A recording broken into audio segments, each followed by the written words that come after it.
Welcome to Solo, the single person's guide to a remarkable life. Your host, a behavioral scientist and bachelor, talks to leading experts and successful singles about living solo and living well. Travel more, make things, sleep in when you want to. Here's the playbook for the person who is unapologetically unattached. Now, please welcome Dr. Peter McGraw. In this episode, I talked to EC Synkowski, an expert in nutrition and the creator of the 800-gram challenge. I'm joined by a hilarious guest host who asks the questions that I'm not willing to ask.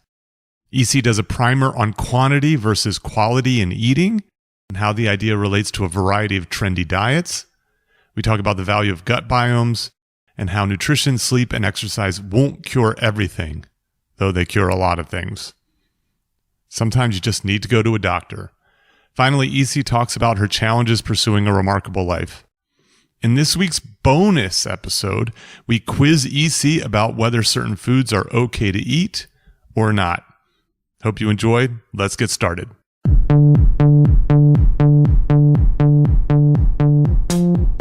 Welcome to Solo, the single person's guide to a remarkable life. I'm Peter McGraw. Today's guest is EC Synkowski. EC runs Optimize Me Nutrition, which offers B2B and B2C educational products, mobile app-based challenges, and corporate wellness programs. Her program helps people improve their weight, health, and overall well-being through sustainable diet methods. She's created the 800-gram challenge, a diet free of restrictive rules to lose weight, reduce blood pressure, and improve performance and recovery. EC has a BS in biochemical engineering, an MS in environmental sciences with this focus in genetics, and another MS in nutrition and functional medicine. She's worked previously as program manager for CrossFit Inc.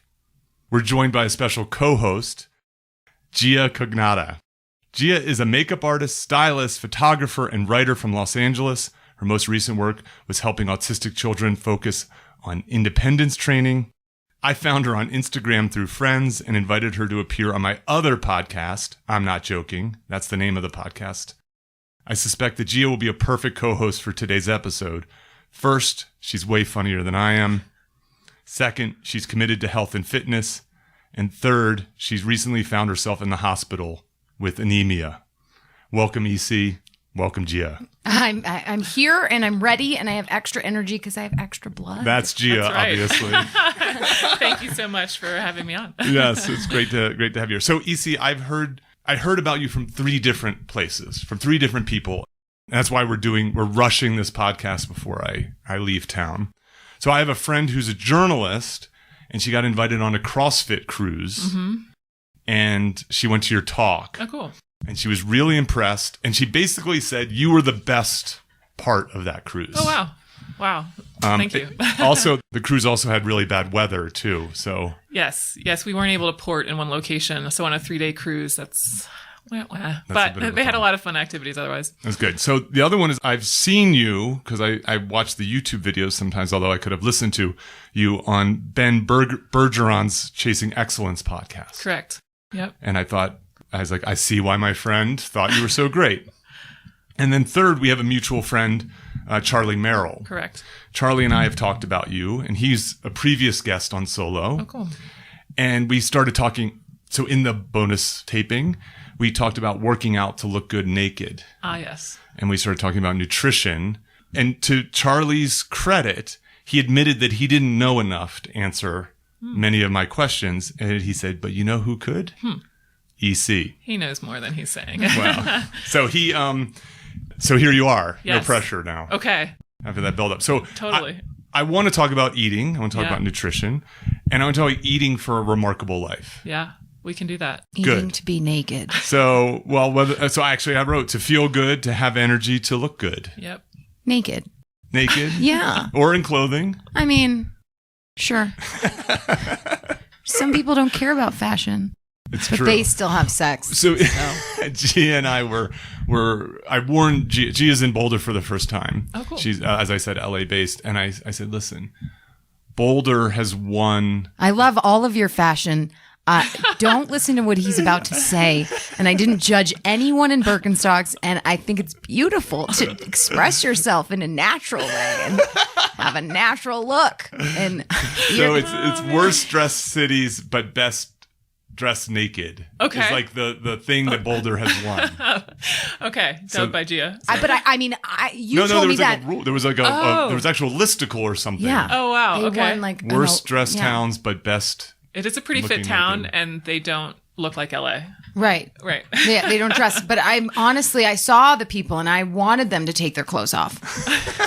Not to see them naked, but just the clothes in general. I was like, you could lose that. You had some line about some closet throwing up on someone. Oh, well, yeah, I might have said that. It looked like some of the worst clothes. They're the clothes that you would throw away that threw up on somebody.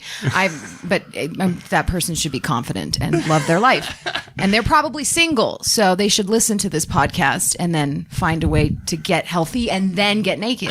Yes. And then they won't be single. I think this is, I think one of the things is if this podcast is if this project's successful, and people start living a remarkable life, if you don't want to be single anymore, it becomes a lot easier than when you're living an unremarkable life.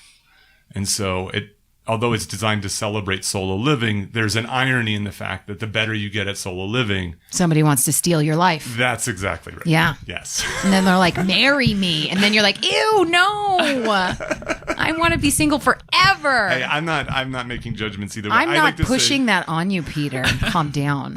I like to say for now or forever.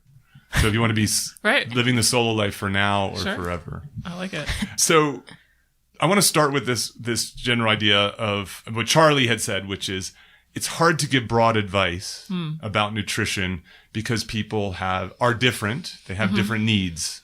I mean, that said, we're going to try to give some broad advice because there are probably some basics that are universal. Yes. Why don't we start with that? Yeah. Right. So you've created a program that is designed around sort of broad advice. Yeah. But I would even start more broad than the 800-gram challenge. And it's definitely something I hammer all the time. But nutrition, the goals for most people come down to the same. It always is. They want to look good in a swimsuit, or naked, or however you want to say it, and they want to be healthy and active into their old age. It's universal. I mean, yes, there's some different ones, but those come around time and time again, and that really comes down to the quantity of food you eat and the quality of food you eat. So how much food you're eating will dictate how you look in that bathing suit, and then what types of food you're eating will depend on how healthy you are. And that is how these various diets out there, they recycle those concepts over and over again. They put their little spin on it, eat these foods instead of these, but quality and quantity come back around over and over again. Okay. Well, because like the bottom line, is it caloric restriction? Because I feel like keto and Atkins and like all the same sort of carb, really what's happening is there's a calorie restriction that's being caused there. Exactly. Sure, like the sugar, but people get caught up in the minutia of like not eating carbohydrates, which I did. Right. But a doctor recommended me to do it. I had like a hormonal imbalance. They said possibly like insulin spikes were causing some like hormonal. So I did that, but it does turn into a fad. Right. Right. Yeah. I mean, you have a few questions in there, but generally what happens is I like to describe diets on a spectrum of not precise to very precise. And you just find that the different diets are along that spectrum. And so what happens is something like a keto or a low carb diet, they are restricting one area. And so you can get success there, but because you're not restricting all areas of calories, you also have variable success there. And that's why people will go on keto. Some will have a remarkable success and then others won't, because we're not looking at all factors in the diet. Right. I want to stop because I think the average person doesn't know all they've heard these terms, but they don't know what they are. Can we do like a little sort of brief primer? Yeah. So on quantity and quality?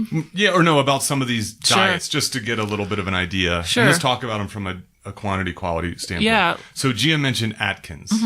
What is Atkins and how does that fall along these two dimensions? You know, and I actually don't know all of Atkins specific, but it is a low carbohydrate diet. Okay. And so they're restricting your number of carbohydrate grams per day. Okay.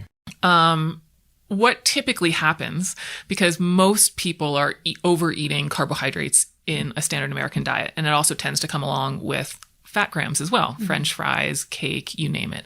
So typically what happens by restricting carbohydrates, your overall quantity comes down. Even if you're just eating bacon and chicken and Correct. stuff and eggs all day. Correct. Because protein, which they're now eating, tends to be more filling, more satiating. And then they're just getting less calories because a lot of the foods that they were eating, they can no longer eat. Sandwiches. Chips, cereals, bars, French fries. I mean, the list goes on. Ice cream, even, a lot of that won't fall under their low carbohydrate total. And how does that do on the quality dimension? It can be great, and it can also be not so great. And that's where we have a lot of variable in results. So, for example, you could eat all bacon all day. Correct. And then we have a satisfy problem. Atkins. Correct. And so your quality's bad. Correct. And again, I don't want to speak specifically to Atkins because Sure. I don't know all of his rules, but on a low carbohydrate diet, you could eat all bacon, and I would not think that that's health protective, but yet you're satisfying the requirements of the diet. Got it. And you can also gain weight that way. And that's where people are like, well, I'm doing low carb, but I don't understand why I'm gaining weight because we now have too many excess fat calories. Indeed. Okay. Zone. Yep. That's a diet that is a balanced macronutrient diet, meaning there's a relatively equal split between protein, carbohydrate, and fat, which are our 3 macronutrients. And so The CrossFitters used to love Zone, no? Well, the founder of CrossFit, Greg Glassman, worked with Dr. Sears in some of the early days implementing it. And so there was dramatic success with it. And it also does fit well with the training methodology for sure, high intensity protocols. Strength-based high intensity protocols. We can get into that as well. But yeah, it's a mixed macro diet. And one of the reasons that I actually think it's great for people outside of a CrossFit environment is sustainability. When you take something like a very low carbohydrate diet and you say, well, you can no longer have bananas or pick something or even ice cream, right then you're going to start losing out on the long-term game, which is where we see results, right? So that's why I like the Zone. Now, I don't think that everybody needs to weigh and measure all of their food, but this sort of balanced macronutrient approach means we can fit more foods in the diet, which means people are going to stick with it. I see. And then you mentioned keto.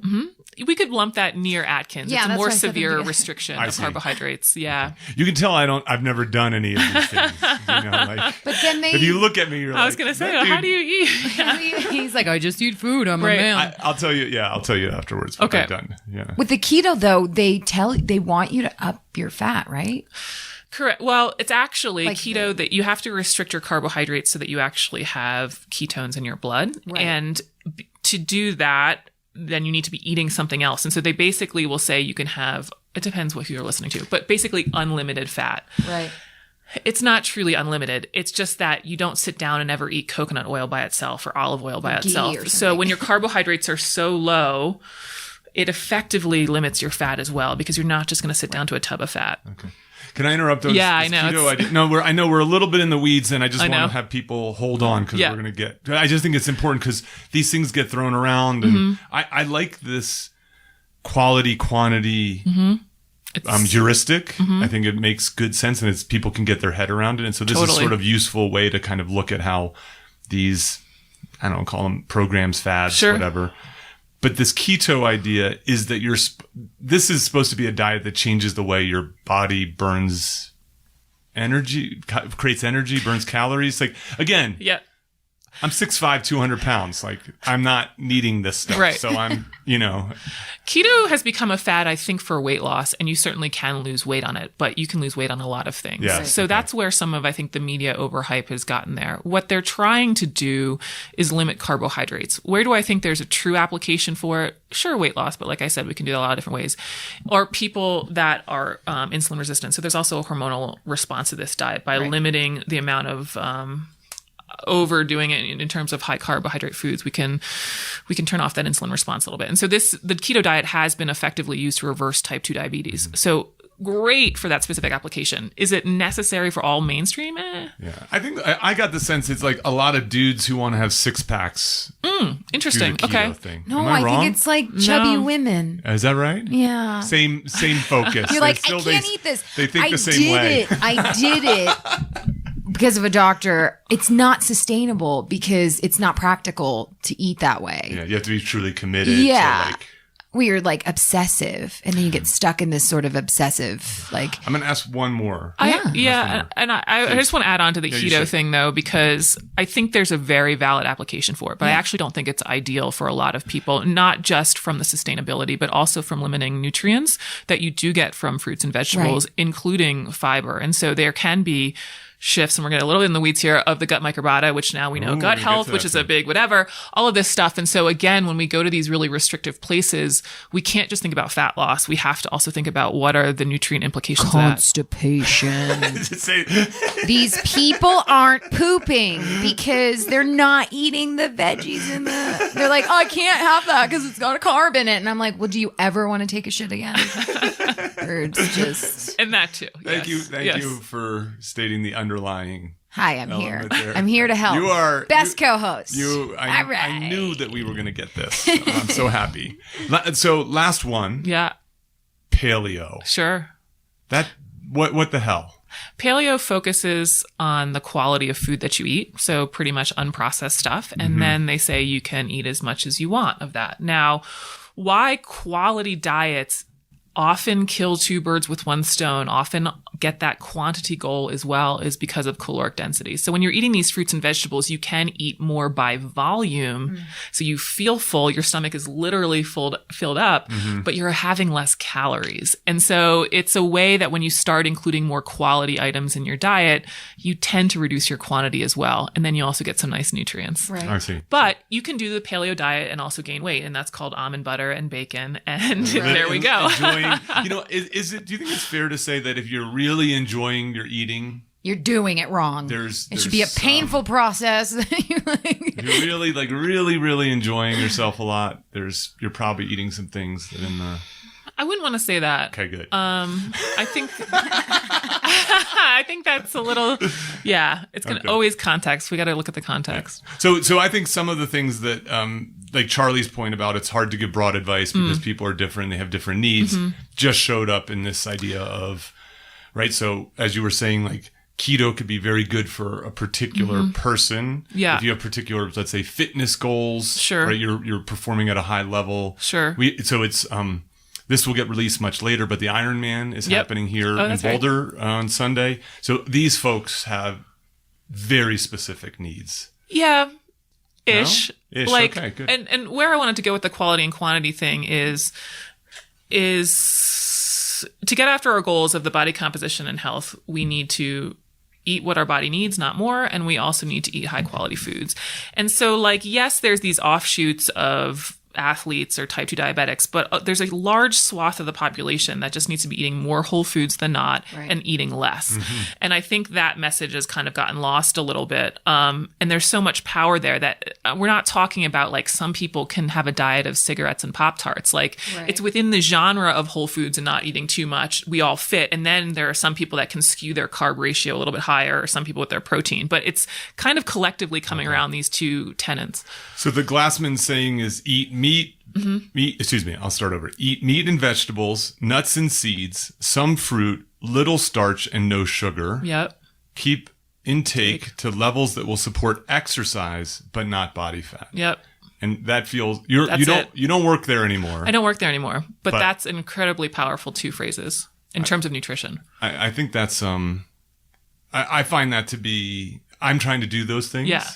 And yes, eating's a little less fun when you do that, but there's still plenty of variety and there's plenty of enjoyable eating, and you don't feel like you're hungry all the time. Right. You know what I mean? That kind of thing. If I could mention the 800-gram challenge, because that is sort of flipping the script a little bit on diet. When we think about these diets, we've already mentioned with keto, it's all about this restriction and I can't have this and it's not sustainable. So the 800-gram challenge is a challenge I created to eat 800 grams by weight of fruits and vegetables each day. It doesn't matter if they're cooked, canned, frozen, or fresh. When you weigh them, cooked, canned, frozen, or fresh. However you want to weigh them on a scale. It ends up being about 6 cups. So you can also think about it that way instead of what is 800 grams? Right.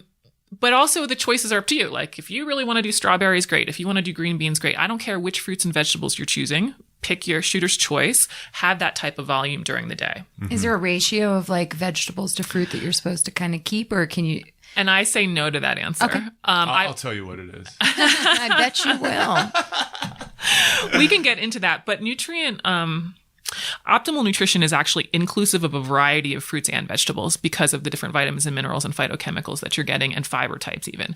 So I would never want to say, there's this notion out there that like fruit's bad for you. And it's like, oh my God, I can't even deal with that. Right. There's some really beneficial things from fruit. And typically what we find in a mixed variety of fruits and vegetables in 800 grams, it's about 500-600 calories. And why I bring that up is we know that's way less than what people need in a day. Right. So like whatever you want to pick to hit your 800 gram number, it's going to be okay in terms of your calories. Now, the other thing about this diet and why I brought it up though at that point was there are no restrictions. So it's once you hit your 800 grams of fruits and vegetables that day, I don't care if you have ice cream. I don't care how much protein you add to it. I don't care if you have bacon, your glass of wine, etc. Right. It's sort of a paleo twist in the sense of by focusing on that amount of quality in your diet, you end up pushing out the ice cream choices and the wine and the chocolate, but you're not so obsessive and restrictive that you never have them. I see. So this came up in the Bergeron podcast, which so I'm a scientist. Yep. And I really liked this observation you made. I think, please forgive me if I'm mischaracterizing it. So we can start talking about studies of nutrition. Mm-hmm. And one of the very challenging things, so in a world of science, what you want to do is these very carefully controlled experiments where you only change one thing. And so in psychology, you can do that, right? I can show you. So one group, this picture, and the other group, that picture, mm-hmm. and everything else remains the same. And then we know the difference in their response is due to the picture and not due to anything else. Mm-hmm. I've never thought about, I don't do nutrition studies, but the idea of when you make one change, mm-hmm. you often make multiple changes, mm-hmm. right? Yeah. And so that makes the science behind, actually the data. So the theory, I think, is pretty good nowadays, mm-hmm. but the data is difficult to interpret because if you take something out of a diet, you're taking the nutrition out and you might be taking the calories out. There, you've got it. Right. And then is it the nutritional component or is it just the overall caloric load? Or vice versa. Mm-hmm. Yes, that's right. Yep. And what are you subbing it with? And yeah, it's very difficult. And that's why it's very difficult to take one study and go like, we have the answer, which I don't think happens in other fields either. But I think in nutrition, it's very easy to get this one study that looked at a low carbohydrate diet and be like, this is it for everybody. And it's like, well, hold on. Yeah. What did you replace those carbohydrates with? What was controlled? How much of them? Right. Yes. Did calories come down in addition to that low carbohydrate? Yeah. Yeah. I think that's interesting because your 800 gram challenge. I almost said 800 kilogram challenge. All right. Your 800 gram challenge recognizes that element, which is just if you put enough fruits and vegetables into your body, you crowd out other potentially bad things. Yep. Yeah. There's a displacement effect. Yes. So I want Gia and I to talk about how we're eating these days. Great. And I want you to...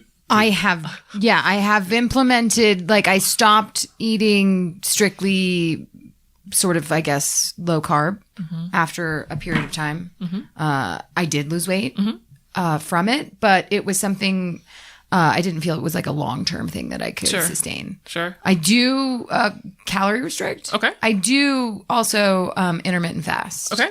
It's just something that I don't know if that's who knows? Yeah. Everybody's different. And for people who haven't heard about, I know intermittent fasting has become a thing. Yep. Normal people know what it is now, yep. but what exactly is intermittent fasting? It's just restricting your time at which you eat to a certain time during the day. Okay. A lot of people, the most common is the overnight fast. So let's say that you stop eating dinner by 7 p.m., that you don't start eating for another 15 or 16 hours, including sleep. So you might not start eating till 10 or 11 a.m. the next day. That's more or less what you're doing, yes? Right. And I think that it's more about... Gia has not eaten breakfast. It keeps you in within a calorie sort. It's really more about it restricts your calories a little bit. Effectively, that's what the idea is. I mean, if you just skip a meal, guess what happens to your overall quantity? It's gonna come down. But here's what happens is you can also condense how much you're eating into just a shorter window. So let's say the next day that I'm only eating between 11 a.m. and 7 p.m. And so I miss my breakfast and I have my normal lunch. And then at dinner, I'm like, well, I missed my breakfast. So I'm going to have another glass of wine. I'm going to have dessert. And now we've just made up all of our calories that we missed at breakfast, right? So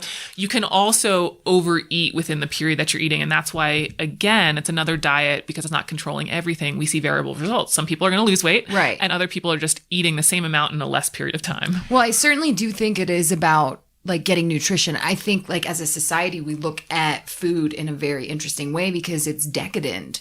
We're willing to give up all the nutrients as long as we can eat a whole thing of ice cream.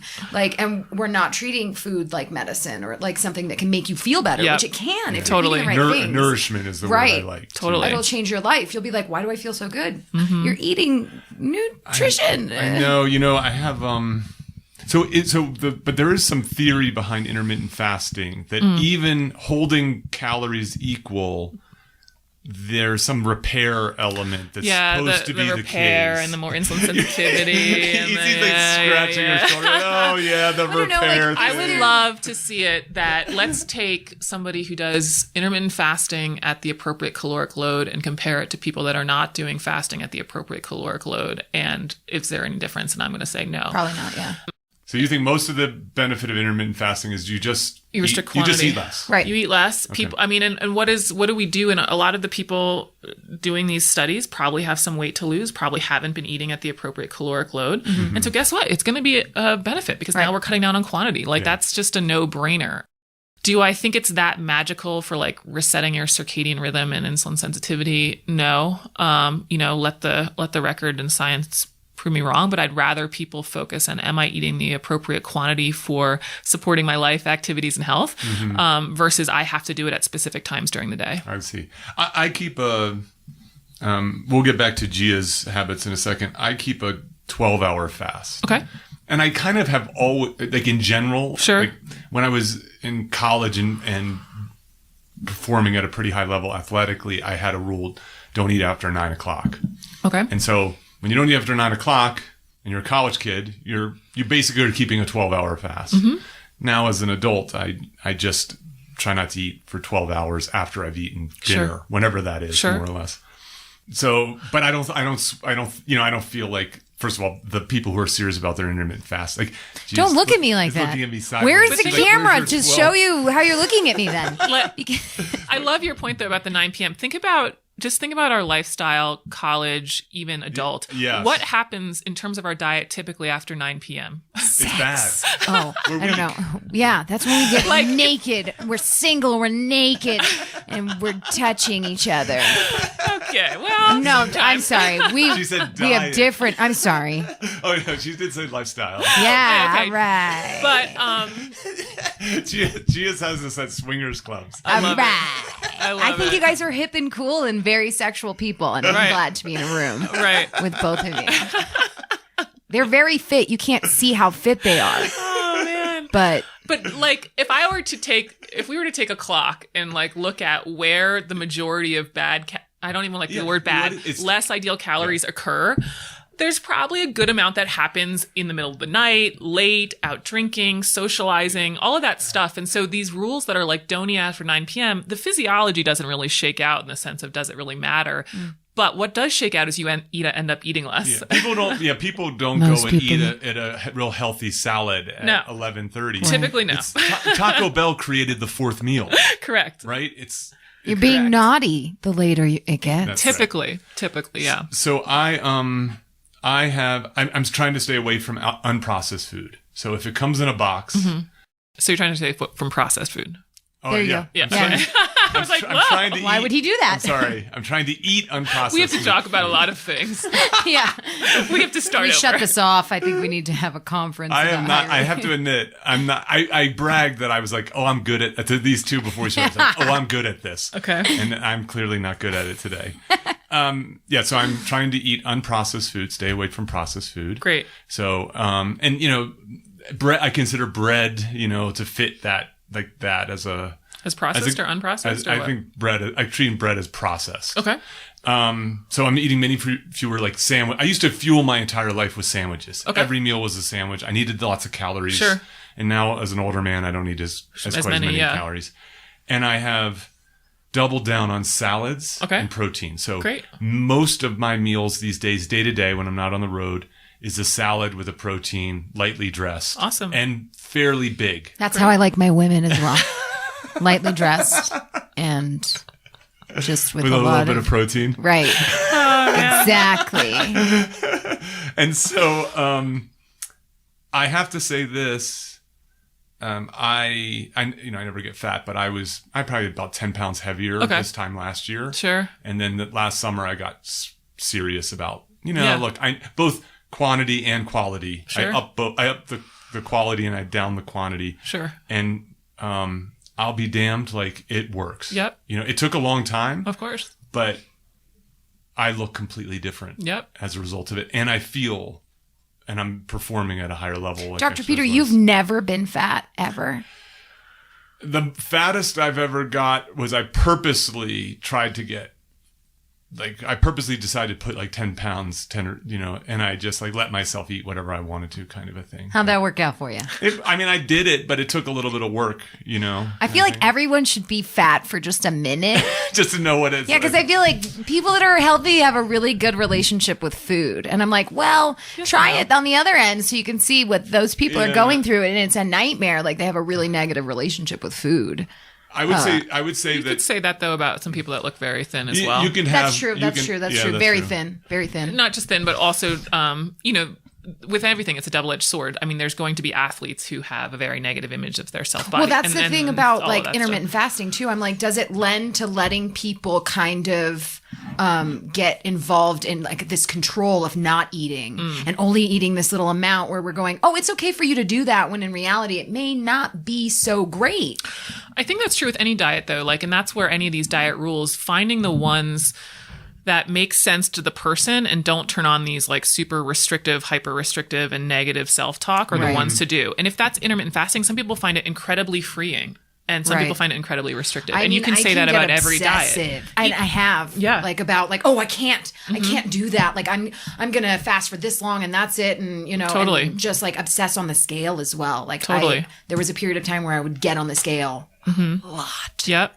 Too much. Oh, this is a fun, there's two little anecdotes that come listening to you talk about this. So one is I have a friend who will remain nameless. He jokes that that basically he's got this Appalachian DNA where he just loves eating comfort foods and all this kind. Yeah, we all do. Yeah, I think that it's part of being human. Biological response. Humans like sugar and fat and so on, Correct. But it's part of his identity. Yeah. He's a fit guy, but he sees himself as a fat person inside. Yeah, that's what's common. And look, I'll tell you this: he has a little bit of it because he lives a busy life. Whenever I want to make sure I see him, I invite him to a meal. Right. I'm like, let's get lunch. He's like, okay. Yeah. But if I want to just meet with him in the afternoon, it won't happen. Yeah. So he loves the intermittent fasting. Yep. And part Is he a because, binge eater? Because I think I feel like binge eaters love it because they can eat a lot in one thing. He gets to have really meals, have big meals. And so for him, I think psychologically, he doesn't feel like he's being restricted because he gets to eat the kind of volume he likes to eat in a normal meal, and he's just doing it Is he less often. me? Oh, it's not me. Okay. I feel like give him my number. I think I do. That is why. It's not that I'm not eating a lot. I like the ability to kind of have all of the, Yes. I spilled my coffee. I'm not just I love talking about nutrition and I'm gasping at it. I think with nutrition, you always have to remember that's the psychology of it. And, that's actually not my specialty. I really encourage people who have psychological issues with food to go see someone who's trained with that. Food and body image stuff usually go hand in hand. Often. I don't want to say always. Sometimes people just don't have the education. They just think that what they're eating because it's available or what they've been told is okay. And so some of it is literally well, let's just coach you to better education and we can get you there. And then just finding a diet that has the right rules in quotes that fit with your lifestyle and beliefs. So there's the physiology of nutrition and then there's the psychology of nutrition. And you want to end up finding one diet approach that kind of fits with both. I'll give you an example of one is I'm an early riser. I have a breakfast. And then around 10, 11, because I've eaten so early, I get hungry again. Yep. And so what I did for many years is I'd have a Cliff Bar. Okay. And then I realized look, not the worst choice. Sure. But now what I do is I usually will go, I'm just going to wait the extra hour and have a lunch. bigger lunch or something. Yeah. Right? That kind of a thing. Which I think is probably a good thing to do. Sure. Because now I'm not having the Cliff Bar, which is processed, which by the way, Cliff Bars are fine if you're like doing a 50-mile bike ride and you need something to eat that's easy and on the go. So I'm not criticizing it. It's just not a good mid-morning snack. Or if I really need something, I'll have a handful of nuts or I'll have some fruit, to try to. So I think that's one of those things like if you had asked me, but prior to that I would say I kind of know nutrition. Sure. And I needed a little bit more information to know. That's a little tweak, but I think across time that starts to add up. And not to be a walking advertisement for it, but that's why like something like the 800-gram challenge, like you have a target to hit of quote good stuff during the day. It's not just sort of like, oh, I need to eat healthy in this general term. It's like I have a number, I have a metric, and that way, like at your 10 a.m. hour when you're hungry, you're like, let me reach for the apple so I get some grams in versus the Cliff Bar or whatever. And so then it kind of sets you up. But in terms of that, like, is the Cliff Bar the good choice or not, and all of that stuff. I was thinking about this because everyone always wants to know, like, can I have X or can I have Y? Like, how to answer those. And which, by the way, you're doing a little bonus session after this for members of the community.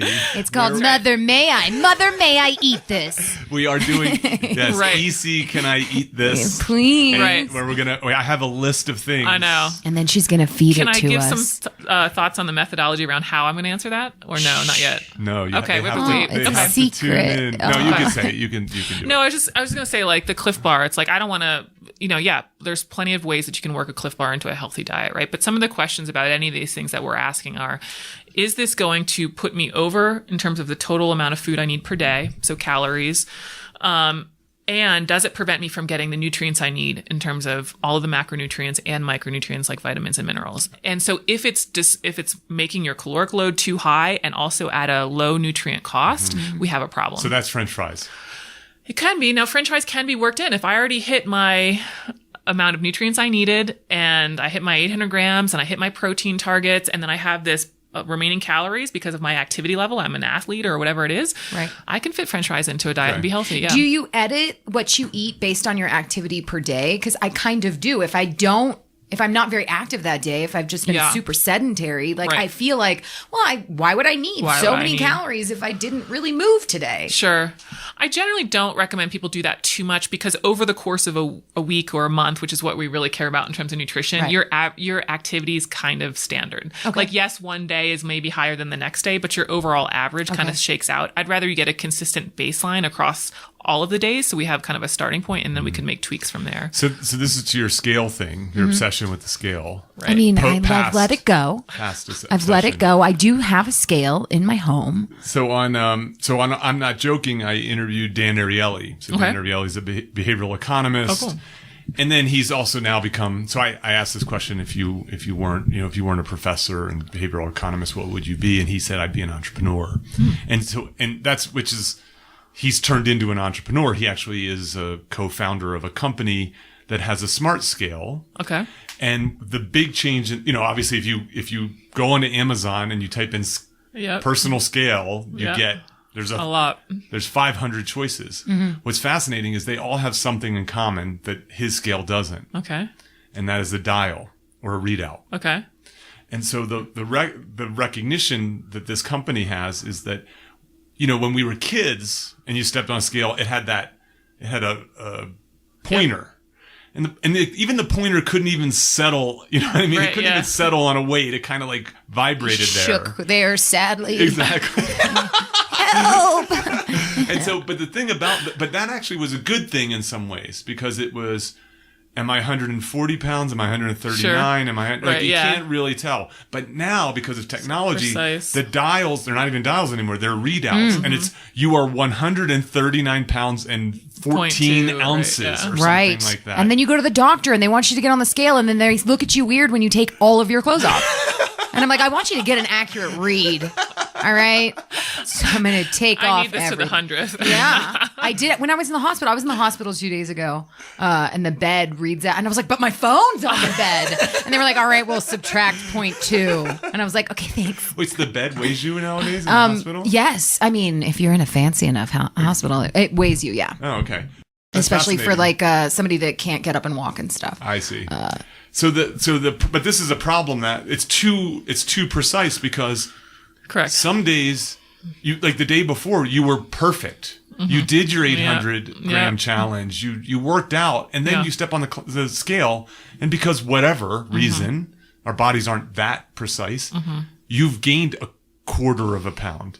And so what they do with their scale is there is no readout. So what you're supposed to do is step on the scale every morning. Okay. And what happens is it aggregates, the program aggregates and gives you kind of a rolling total of your weight. Trend up and down. Up and down, right? So any one day, and because of something called loss aversion or the negativity bias, when you're below what you think you should be, that feels good. But when you're above what you think you should be, that feels really, really, really, really bad. Correct. Right. And so it can be really demotivating. It's like when a professor scales the test. or when 44 of your students give you positive feedback and 2 Are like, that guy's a annihilate blowhard. you. Yes. Right. And you just all you do is think about those 2. And that's And then you try to figure out who they are, and you punish them. Yes, Peter, I understand. We'll find them. That's the We'll find those 2. Don't worry. That's the negativity bias. So this is a brilliant solution to that, because now you're able to track your weight over time. And what they find is because you're getting a more stable reading, let's say every week or every 2 weeks. Yeah. Now, at the end of 2 weeks of eating well and exercising, you probably are better off. Totally. And then you get this. Yeah. Yeah. Motivation to continue. Totally. So, Gia, maybe if for Christmas, you might get one of those scales. Did you buy stock in this company? Jeez. You know, I know. What's the name of There's the a lot of scale? selling going on in this podcast right now. I know. What's the and we're selling sex and a scale that won't tell you how fat And you are. fruits and vegetables. I mean, I love the concept of eating the fruits and vegetables. I do love that. Great. It's Give it a something shot. that I do. Like when I'm regularly eating, Right. I'm going for my nutrition first, because I have been sick recently, Yeah. and I do want the nutrition. And then I will allow myself to have, like, okay, if I'm still hungry at the end Totally. and I have some ice cream or whatever, Totally. I'll have it. Yep. Shoot, I just lost my train of thought. I want to talk about your hospital visit. Yeah. Actually. Yes, I in 2018 I had a fibroid removed, and I went through a long process of like bleeding, and it was a nightmare. They wanted to give me a full hysterectomy. I did not want that, because at the time I was like 34, 35, and I was just like, not that I'm trying to I have a vacancy and I want to fill the apartment that's in my body, but I'm just like, I don't want to kickstart menopause and all this other stuff. Right, I'm not trying to get pregnant. I just didn't want to go through that. Sure. I'm like, is there a way you can do that? And they did. They eventually, but it took such a long time and I was vigilant. And at a certain point it was like, I'm dying, I went to the hospital. I had ambulance come to my house. Like, the normal hemoglobin for like a female is 11 to 14. And so I was at like 5, Wow. And then just recently, I was checking up on where my levels were. Last Friday, had a blood test or whatever, and it came back I was at 6 or 5.9 or something crazy. And they were like, I was on my way to go for a hike. Oh my God. I had been like dizzy, whatever. I operate low, so my body's adjusted. Yeah. Natural low, right? Yeah, and I was on my way for a hike, and my doctor called me and was like, absolutely not, unless you want a helicopter to come get you at the top of a mountain, because you're gonna pass out. And then immediately told me to go to the hospital, and they gave me 4 units of blood. Wow. Yeah, and I was there for 2 she's days. been making a joke how she's Had more off. blood. That's right. She's like, I've got extra I blood. have extra energy, guys. It's all this blood. Right. So I like the 800 gram challenge. You wouldn't be on here if I didn't think that it was good advice. Like, I hear the story about Gia going to the hospital needing 4 transfusions and thinking, what can we put in her face how that can makes we her nourish this woman more? And is so I'm not a CrossFitter, but I've been influenced by it. I went on about Charlie has me doing overhead squats. Yes. It's like really badass thing to be able to do. Yeah. What does it look like? Can you show me? I have a video I'll show you. I want you to do one. We need a bar. Okay. And we need to take my pants off. Hey, man. This is about single people. This is about, So in any case, so I've been influenced by it. Yep. And I like this idea about wellness not being the absence of disease, which is, I like this sort of medical Totally. view of health, which is you do not have any diseases, thus you're healthy, versus this idea that I like the idea of well-being, wellness, and so on. And as a result, I think that like, boy, we can really use exercise and nutrition to fuel, as I said, a remarkable life. Yep. That if you want to work long hours, you need to exercise and eat well. Even and more sleep, so. Right. If you want to, be in a good mood and live a pleasurable life, you need to exercise and eat well. Like I always keep coming back to those ideas, but as someone who cares about Gia, I'm like, what can we give this woman to keep her out of the hospital and keep her hiking? Yeah. Right. Yeah. And I think with this functional movement, or functional medicine movement, which is essentially this idea of looking for the root cause of disease and taking care of conditions and disease naturally. And oftentimes nutrition is a big component of that, as well as sleep and exercise and relationships and stress. And I think all of that is good. But with this kind of movement in functional medicine, I think there's also been a backlash of conventional medicine and the conventional medicine practices of looking at disease. And there are some things that we cannot fix and explain with nutrition and sleep.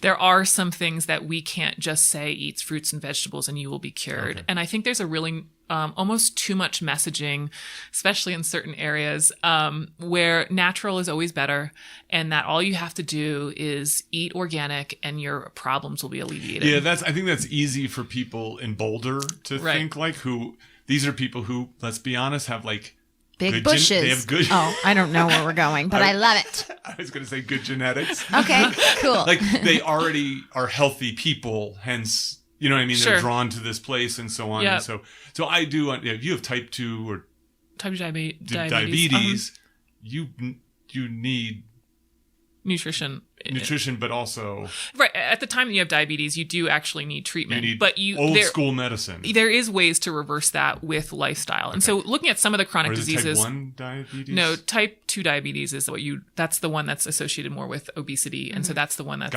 massively skyrocketing. I have a type 1 diabetes friend, right? And he was very quick to be like, "No, we're not the I was same. born this way. Yes, I'm not a sure. Yeah, it's not a lifestyle. Yes. Okay, sorry. So some of our chronic diseases, which actually results in 6 out of 10 or more deaths per year, those things like obesity, diabetes, cardiovascular disease, there very much is a lifestyle component to that. I see. And so we do want to do what we can in terms of eating high quality, not eating too much, sleep and exercise. We do. Yes. And even people that have a certain health condition, I think they're giving themselves the best chance by also putting in that baseline, right? Yes. But we have to be very careful to be like, well, Gia, if you just did these 3 things with your nutrition, you wouldn't have this blood transfusion. I mean, that's just like, no, we need modern medicine. And there are specific conditions where and more vegetables aren't going to do it. Right. Right. I mean, I have an underlying sort of endometriosis, and it's just been this like never-ending cycle of like, oh, we have to thin out the lining in your uterus, which is going to cause you to bleed. You can't bleed ever, so never bleed, and you need to keep every drop of blood in your body because, like, if I get in a car accident and I'm gonna die on the scene, like, I don't have a lot of blood in my body. Like, I rest at like a 7 or 8. Right. And that's a lot of blood for me, you know? So, I just, it is a hormonal thing. Yeah. And I mean, definitely diet affects hormones. And I think, like I said, you know, it's worth making sure that the nutrition stays high. It's worth making sure that we're not eating too much and that we're staying in our healthy weight ranges. It's worth exercising however you enjoy. CrossFit's great, but if you love being active, pick it. I don't care. Do it. It's worth sleeping 7+ hours of sleep a night. Like, get those ducks in a line. Do we know that that's going to move the needle for some conditions? No. And I think we just have to be careful about that. And that's also why I wouldn't want to make specific recommendations even to you for this podcast, because I do think there's a little bit too much out there already that is like, do this and you'll be cured. And it's like, that's totally out of scope and not appropriate. I see. Yeah. Are there any iron-rich foods that would be surprising where you're like, oh, that's iron rich. Actually, you should probably invest in some of this vegetable or some of this. Yeah. I mean, of course, you already know the meats and the organ meats and stuff like that, but then plants do have iron as well. And so you can get iron from a variety of sources. Here's the deal though, like, anemia doesn't come down to just iron. Right. And I think that we can take this concept and put it into a lot of other things with nutrition. People will be like, it's just about, pick another nutrient, vitamin C. And it's like, no, it never comes down to one nutrient, because it turns out that we've got like 13 minerals and 15 vitamins. I'm probably getting the numbers mixed up. It turns out that you also need proteins and amino acids. It turns out that you also need fatty acids. So none of your systems are going to work without all of the essential nutrients. And this idea, like, let me just chase iron and I'm now going to have this perfect outcome. It's like, Because when I'm in the hospital, they're like, iron-rich foods. You got to eat iron-rich foods. And then you also have to take this supplement 3 times a day. And it's 325 milligrams. And then you're never going to take a shit again. And here I am back at this. Definitely listen to what the doctor's saying. And you have a specific condition that you do need to target iron, et cetera.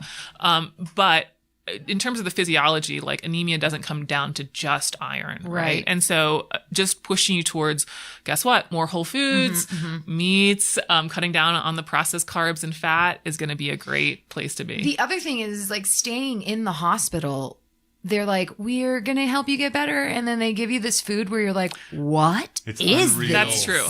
That I will criticize. It's not nutrition. It's that I will criticize. In the hospital. Correct. They gave me French toast. That was the first thing they gave me. And it was like astronaut food.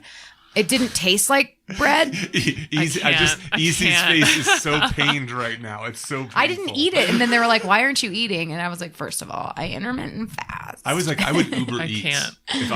If I was in the hospital, I would honestly I had my Uber mom eating. bring me a poke Some of these, I can only speak really to some of these orthopedic surgeons, but there are places where you go, and I know there's a really big one in Vail, and you go and it's like they purposely have like the paleo diet afterwards and all this stuff. And it's like a no-brainer in terms of inflammation recovery, regeneration. It's just like, why would you? And that is conventional medicine. Definitely, I'm not saying it's all perfect and roses.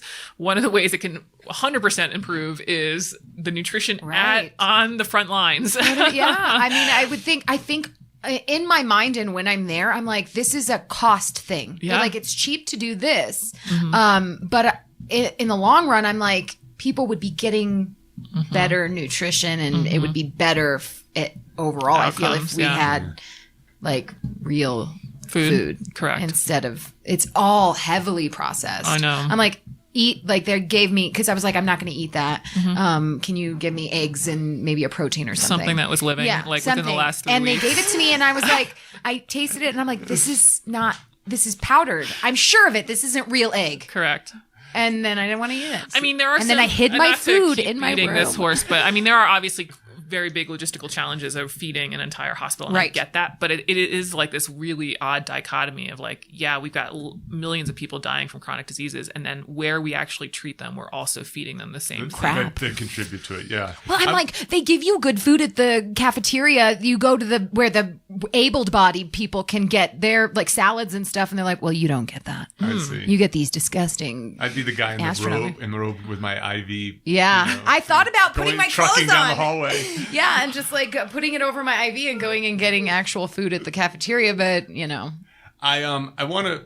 We have to wrap up soon because we got to get to our special bonus thing. But I have two questions that I want to end with.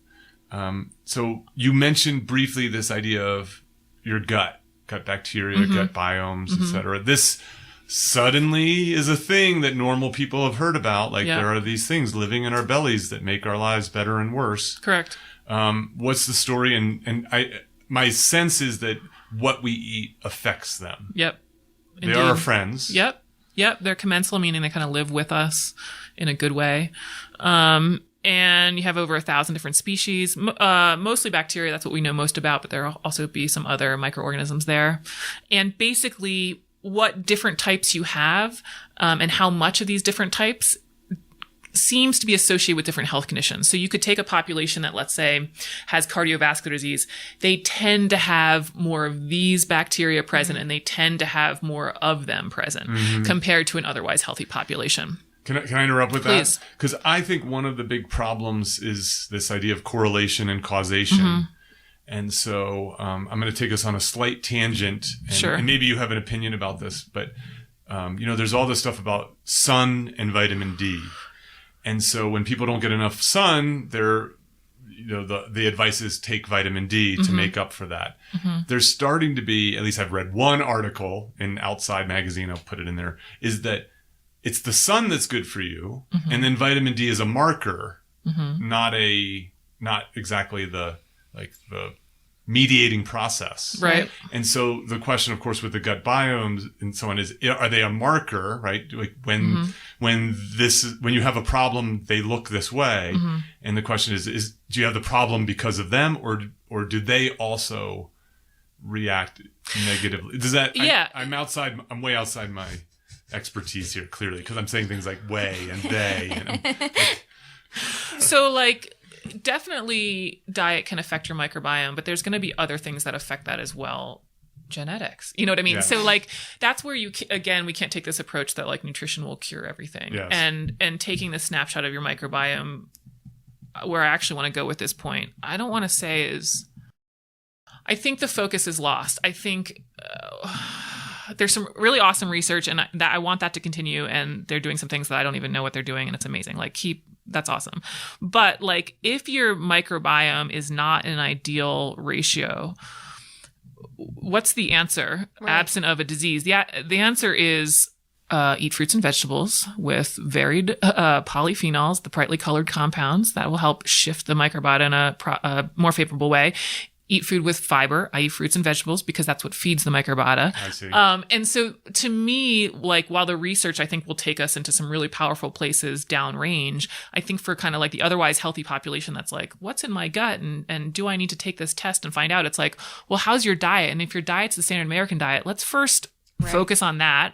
Let's do that before we worry about like testing and seeing what species we have. Thank you for that. I get that sense too, like, eat well and these things start to fall into play, and if they don't, get more help. One of the phrases I like, sorry, but people will be like, what about, microbiome testing? And the response I like is, what did you have for breakfast? Because it always comes back to like, well, show me what you ate for the last 3 days. Take pictures of everything you ate, and I can get a very clear sense of where and how to improve before we go down into all this fancy testing and explaining vitamin D metabolism or something like that. You know what I mean? It's like, tell me your lifestyle, tell me what you're eating, and let's worry about what actually matters. That's neat. As far as supplements go, though, is it effective? Vitamin People D. get very involved in like buying supplements. Probiotics and things I'm probiotics? going to take vitamin D. I'm going to take B12. I'm going to take vitamin C. I'm taking all this stuff. Are you synthesizing it the same, though? Right. Like, are you absorbing it These are great as questions. well as you would if you were eating 800 grams of actual... Which won't hit all of your nutrient needs anyway. But because I don't want to make it sound like a panacea. Right. But yeah, I mean, there are some questions about like, do supplements work the same as they would in a natural form? I think generally my recommendation on supplements is I don't recommend them. Right. I do think there are cases where people need them, and I do think they should be working with a qualified practitioner to do that. I don't think they should be reading blogs about what their dose should be. We can even go down the vitamin D rabbit hole, but still, regardless, I just think, again, it's like, well, what about, I don't know, vitamin C supplements? Like, well, what did you eat for breakfast? Right. Let's come back to the basics. Let's move the needle where we can, get all those ducks in a row. And then if it's a real condition, you should be working with somebody. Right. You see, this is great. Like, I could tell you get asked the same question like 100 times, and you're very good about acting like you've been asked this question like sometimes. Some of these are new. Some of these are new. So okay. So I want to finish with a little bit of a different question. Okay. And it seems to me that you're living a remarkable life, and I want to know what's your secret. What's my secret to a remarkable life? Do you agree you're living a remarkable life? And what's your secret? You're hitting me at a transition point. So sometimes I think transitions are hard. But what's kind of kept me going during this transition is like, I'm really enjoying what I'm doing. And you're so becoming more entrepreneurial. Yep. And there's some fears around that, and it's not an easy thing to do. And, it's not like steady and secure, which has probably described my life for all the years up until now. So yeah, I think it's remarkable in the sense of, doing some things that I wanted to do for a long time, going after them. And so how do you do it? I don't know. I guess it's just that whole, you hear it all the time. It's so, I guess, cliche at this point, but listen to your gut, listen to your intuition, Take a risk. Take a risk. Well, yeah. So you're pursuing. Obviously, you have this company, and you're doing speaking, and you're a lot of education stuff. Yeah. And that's, I think, what's a little bit difficult is I haven't quite figured out the business model per se. I've got my hands on a lot of different ways, and I'm just sort of figuring out how this is going to continue to grow. And so there's stress associated with that, but there's also like, well, this is cool. This is what I wanted to do. Right. So yeah, I mean, I think it's remarkable in the sense of, made a change in my life to then pursue what I wanted to do. Good. Well, I think, you can say, am I living a remarkable life? You could say, how many podcasts am I being invited on? Right. That's right. That was my new metric. So we're out of time. Okay. We're going to fire this up in a moment, but I wanted to say thank you to Gia. Yes. You didn't know this, but this was a big test for you. Oh, was it? Yes. And you have Did I pass? Yes, by far. I wouldn't have studied if you told me. You got a B+. Oh. Okay. You're going to get one of those reviews now. Yes, exactly. EC, thank you so much for your time. This was exactly what I hoped it would be. Awesome. And I really appreciate it. Thank you. Cheers to both of you. Okay, that was fun. Now on to the bonus material where Gia and I quiz EC on what types of food are okay to eat and not okay to eat. Let's get started. So we're back here with Gia and EC for a little bonus. And I actually want to recap just briefly some of the stuff you said because I want to make sure I have it right for me and for the listeners. So there's sort of this kind of three... I've always talked about it as the tripod. So this is kind of my little rule for life is that, to live a remarkable life, to do the things that I want to do, I need three things there. So one is I need good sleep. The second is I need good exercise. And the third is I need good nutrition. I need to eat. Yeah, that's great. Right. And so I like the tripod idea because if you remove one, you fall over, so to speak, and, as a seat kind of thing. And then, but deeper into that idea of nutrition, I really like this idea of quantity, just enough, not too much, enough to fuel your exercise and your lifestyle, but not so much that your body's turning it into fat and you're having to carry it around. And then the idea that the food that you're eating should have high nutritional value. And that comes from diversity of meat, vegetables, nuts, seeds, fruit. Totally. Right. So that said, there's some wiggle room. Of course. You have your advice. What I like about your advice is you do not. This does not have to be punishment. Correct. Right. You can enjoy your eating and your life as long as you take care of business foundationally. Totally. So when I was prepping for this, I was like, I have some questions about some things. Okay. And whether we should be eating them, whether we should be not, whether and so on. And so, yes or no, EC. Is there a maybe category? We'll see. You can push back. Yogurt. Sure. Yogurt's good. What kind, though? Yeah, I mean... I know. Of course, I knew this was going to happen. This is going to quickly deteriorate into, tell me what it is. A lot of yogurts, in fact... I'm doing Greek yogurt, 5% fat. Okay. And what's the flavor? No flavor. Plain. Yeah. You're going to have to make sure that we have some other things in the diet, but sure. Okay. So that's a good snack for me with a little bit of fruit? Sure. Just interestingly, we just did a challenge at CrossFit Roots that was a Vice challenge. I saw this. Hold on. I want to say that it was this because it was above the urinal, so I got to read it. Okay. And this is Boulder's Vice challenge. So it was alcohol, which obviously I think is a good one because alcohol is basically sugar. Sugar. Caffeine. And you could pick two of the three. Oh, okay. And then the third one you still could have, but you had to limit it to some degree. So you couldn't replace one vice with another. Yeah, so the vices are Yeah. And the reason why, and I don't think that people caffeine? have to stay. I actually don't think caffeine is bad per se, but I do think there are some interesting habits around it, specifically people doing the 3 p.m. sugar latte mocha type of thing. When it's in that type of thing, or when you're totally having too much to then skip sleeping, that's when we have to worry about caffeine. But couple cups in the morning, don't worry about it, you know? But where I wanted to go with that is a bunch of people, of course, eliminated sugar and just it's really an educational experience. I don't want to vilify sugar, but when you start looking at what sugar is in, that people will be like, oh my gosh, I had no idea how much is in yogurt, sour cream, protein powder. It's in everything. And so anyway, that's why, of course, with the yogurt, it's like a lot of the yogurts out there are actually very high caloric, like density is very high. And is it usually the case, the lower the fat content, the more the sugar is in there? Often. Yeah. Okay. And then it just depends on the brand too. Like the plains and the stuff is great, but a lot of people don't like that because the taste.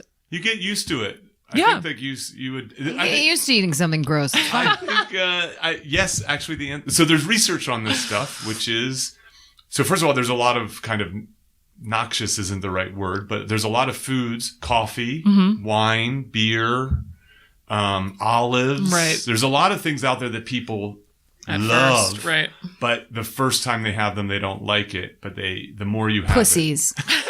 Yeah, I know those people, Peter. Coffee, caffeine. Is it affecting our gut bacteria? Is it killing off certain things that we might need in there? I would not. Thank you for that segue away from that joke. No problem. Yeah, I'm here to help. Not that I'm aware of. Okay, I wouldn't worry about it. Okay. Cool. Do you have another one? Oh, so I had coffee on the list, and my suspicion lines up with yours, which is it's not the coffee early in the day is good. It has a mood boost. It can help you cognitively, performance wise if you're exercising and so on. But it's often the other things that go along with getting the coffee in you. Yeah, and caffeine, like there are some cases where it's not great because we have, of course, genetic variation in how well we metabolize it. So the people who, for example, can have a cup of coffee at 9 p.m. and then fall asleep, they're called fast metabolizers. And then there's everything under the sun below that. That's the people. Me. Oh, you're one of those? Yeah, I can drink coffee and go to bed. Oh, wow. Yeah, like I can't have it after 1 p.m., right? So I'm on the slower end of the spectrum. And then combined with genetics and other medications, this all changes the caffeine scene. But so there are some cases, people that are really slow metabolizers who have a lot, we have some problems. Generally, people in that couple cups, 4 shots a day type of range, you're probably okay, assuming that, sleep and other things okay. All right, good. Pickles. Great. A whole jar. All of them. All right. Is that true? I love it. I'm not too concerned. So before this, we were watching this ASMR thing. Yeah. Oh, right. It's on YouTube. That's right. One of the videos, so people, I'm not suggesting people do this, but this is like basically they take a mic, they turn it all the way up, and then they have people make sounds. And they whisper into it. Huh. And there was one with a woman eating pickles. Huh. And Gia loves her pickles. I mean, I don't love to listen to other people eat their pickles, but I love to eat pickles. I love a good sort of briny, salty kimchi. They are delicious. Like all stuff like that. I just love it. Is it the umami? Phrase. That flavor. Umami? Yeah, I think so. Okay, I got a couple more. Great. Dark chocolate. Great. I do like 85%. Great. Usually after my last meal of the day. Great. Even milk chocolate, fine. Here's the deal though. Did you eat too much in total the rest of the day? And did you get enough nutrients, especially vitamins and minerals in the rest of the day besides your chocolate? Yeah, the answer is yes, of course. So. Okay, that's good. Semen, is it poisoning us? It's poison.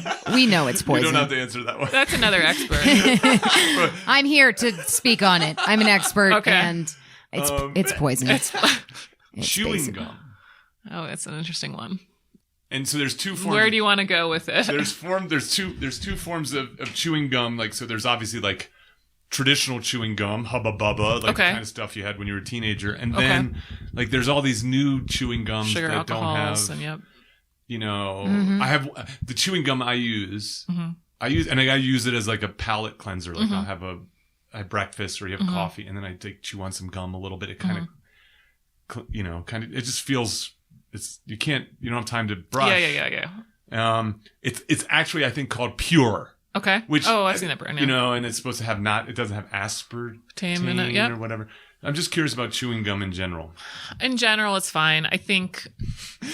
I love how she says fine, but it's like she doesn't want to say it. No, it's not that, because we always have to think of like how is it applied. Like if you say something's fine, what you end up finding is that we have some people that are like doing 24 packs of chewing gum a day just continuously. And then we have other people using it as a palate cleanser occasionally after a meal. Yes. And so that's where saying fine is hard, because people are like, that means it's okay forever in all circumstances. Right. And that's kind of hard with this yes and no stuff. And so chewing gum, I don't think even the ones with the sweeteners are all killing us. And I don't think we're all dying from that. I do think there's some interesting habits around it. You could be consuming quite a lot. And I also personally find that I end up being more hungry after I'm chewing it. It's kind of like starting. I see. But that's just my own, that's not like science. That's just like Chewing me gum, personally. if you swallow it, does it stay in your stomach for 7 years? No. No. Are you swallowing it? No. You don't swallow. Interesting. So in general applications of chewing gum, if we're assuming after a meal palate cleanser and you enjoy it, great. Good. I'm just killing it right You now are. with these things. When I was 5, I swallowed a penny. Okay. Wow. Takes 7 years for that one to pass. I don't know. I think Okay. my mom went through and was like, "Ugh, let's see if it came out, I guess." Protein shake after a workout. Sure. Okay. Same thing. Like I actually made this comparison kind of recently. I like comparing protein powder to rice. Oh, that's interesting. Like rice gives us carbohydrates and not a lot of micronutrients. Protein powder gives us protein and not a lot of micronutrients. I see. Can that be worked in? Of course. Is that a great way to hit protein? Sure. Should all of your days look like shakes and bars? No. Got it. Good. Yeah. Ketones. No. Yeah, I knew that. MCT oil. No. It's, what are you using it for? I don't know. The reason To make my coffee gross. Here's the reason I asked Tell about me it. all the things that you're using My it for. coffee needs oil. No. Here's the reason I asked about it is so I do have a protein shake after a hard workout. Okay. And I just needed, I'm moving, so I just Sure. needed enough Sure. protein powder to get me through till Yep. I leave. And I went into a Whole Foods. There's obviously dozens of Lots. options. It's A lot. right. It's tough to know. And then they had placed MCT oil Sure have. within that thing. And so to me, I asked, "Oh, am I missing? I don't even know what MCT oil is. Uh-huh. What is MCT oil?" Medium chain triglycerides, basically a fat that supposedly burns quicker. Okay, so you're just adding a bit of fat to your protein shake. If you Correct. have And that. that's the way to interpret it. People think that it's giving them this instantaneous energy boost and it doesn't actually get added as fat on the body, and it's a lot of hype. Got it. If you like it can, you just consider it like I'm adding calories to my protein shake. Got it. Gross. It does make your protein shake taste better. though, Great. doesn't Does it? Well, it's fat. You're adding some oil. If you to think it tastes okay. I mean, sometimes when it's just like a straight MCT oil, it's not delicious. I see, but it might have another flavor and less sugar in it. Well, your protein powder probably has a flavor which helps make it delicious. Well, I'm just like, if you're making a shake and it's cold and you put oil in it, Right. it just seems like you might get a gluey, oily bottom. Yeah, look, I'm glad we got a no instead of a fine.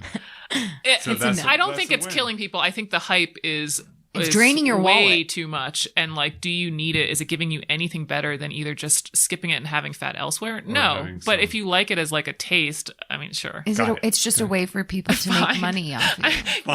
That is sort of like fine. That's a no. I mean, it's a no. I'm gonna say I'm that's a no. interpreting this. I'm fine with I you wrote a, saying I wrote no. a big X Yeah. across And MCT let's oil. can we kill the MCT hype? Okay, Yeah. but it's just these people. We did it. It's done. It's dead. done.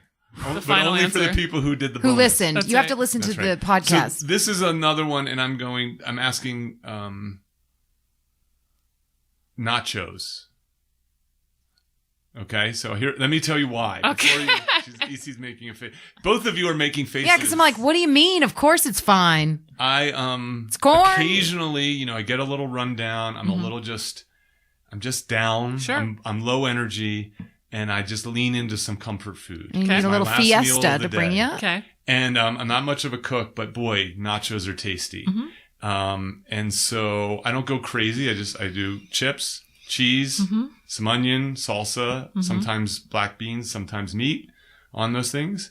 And it is delicious.